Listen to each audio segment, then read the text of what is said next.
I hate the vending machine at work. It barely works. You have to put in double the money to get anything out of it. It makes weird noises like it's gonna explode at the drop of a hat. It spits out your money if it has the slightest crease. If the food inside weren't so damn good, I wouldn't bother using it. It showed up 2 months ago. Our company was having its annual Cultural Appreciation Week, full of condescending and tone-deaf videos about diversity and discrimination. They brought us all authentic Mexican cuisine from Taco Bell, and we all had to sit in a circle and talk about our feelings. It's a pain in the ass every year, but this year was especially awful. Don't ask me why.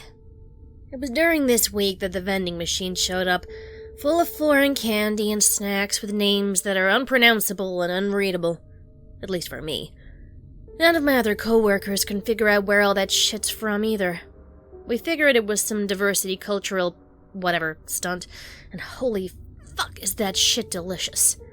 Which is why I keep coming back to it and struggling with the antiquated cheap-ass machine. The shit inside is so good that I have basically stopped buying my daily chocolate bar from 7-Eleven on my way to work. I save up all my change for the vending machine now. But after what happened last week, I don't think I'm gonna be using that vending machine anytime soon. I was working late one Friday night because a bunch of people quit without notice in the past few weeks. Totally ghosted the department head, won't answer any calls, won't show up for work, won't even pick up their last paychecks. Fuckers. That meant more overtime for me, but at the expense of my blissful hours of laziness, which I devote equally to video games and playing with my pet dog, Peaches. Understandably, I was crabby that night and decided to get something from the vending machine to take the edge off my nerves. Preferably those little purple balls with the weird, clear candy coating. They came in a brown packaging that had some strange symbols on it, written in white. I'd been scouring the internet to try and figure out what the hell they were, but no luck yet.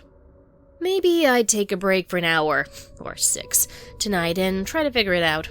If my project didn't get done in time, so be it. Serves the company right for making me work late. I had just walked into the break room when I doubled back and swore under my breath, hiding in the shadows of a doorway and praying she hadn't seen me. Tammy Carbuncle. Every office has one. She's got an obnoxious laugh and is always scanning the room to make sure people are paying attention to her. She's involved in a bunch of stupid multi-level marketing schemes and pushes them on her coworkers relentlessly. She has no volume control, and when she speaks, she calls everyone hun. She's the polar opposite of me, and not in a good way.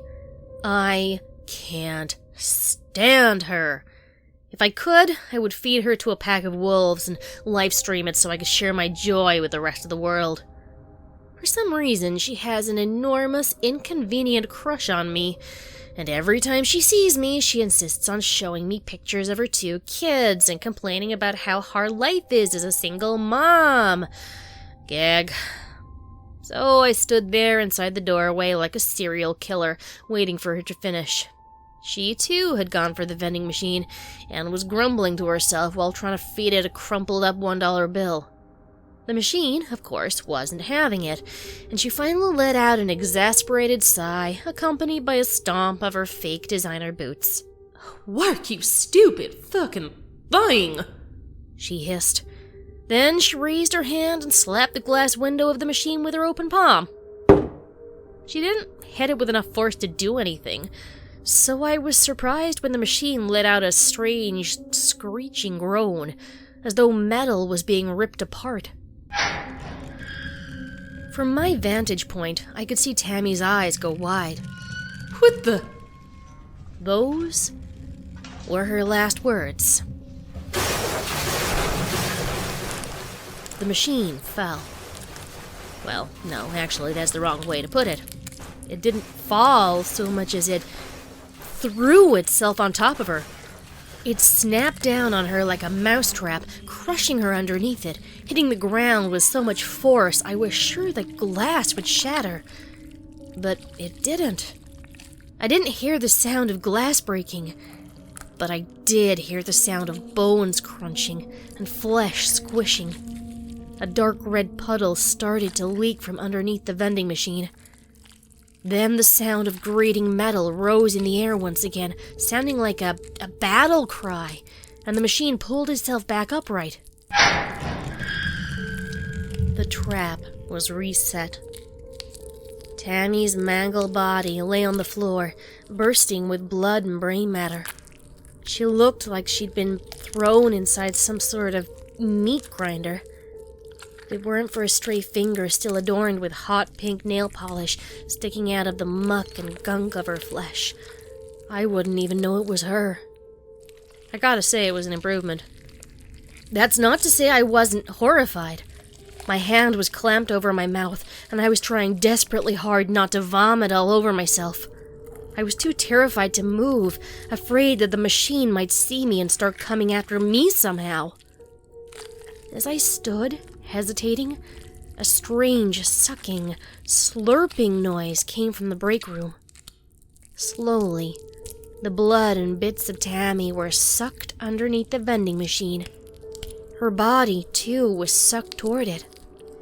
The grating metal noise returned as it dragged her underneath, reducing what little of her corpse was left somewhat intact into something soupier and easier to swallow, so to speak.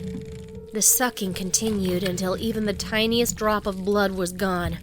All traces of gore had been whisked away from the glass window, and there was no evidence that Tammy had very recently met her fate in that room.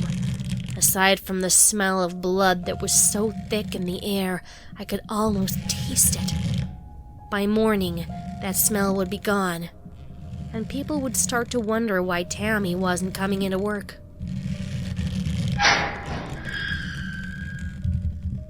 I hid in that doorway for a good 3 hours after that, paralyzed with fear. Then, when I could stand it no more, I bolted and didn't stop running until I reached my desk. I grabbed my shit, threw it in my bag, and was home faster than you could say, "No fucking way." Which, incidentally, is what I said, the whole way home. You're probably wondering why I didn't just call into work sick, or just quit. I'd love to have that option, but I have bills to pay. Peaches isn't gonna feed herself, after all. So until I find a new job, I'm stuck in this cubicle, my ears straining in case they should happen to hear that horrible grating noise from down the hallway. I haven't been back to the break room since that incident, not even for Marcia's retirement party. Boy, that made me look like a dick. But I'm not taking any chances. I don't want to be in there if that machine goes berserk again. I really am gonna miss that candy, though.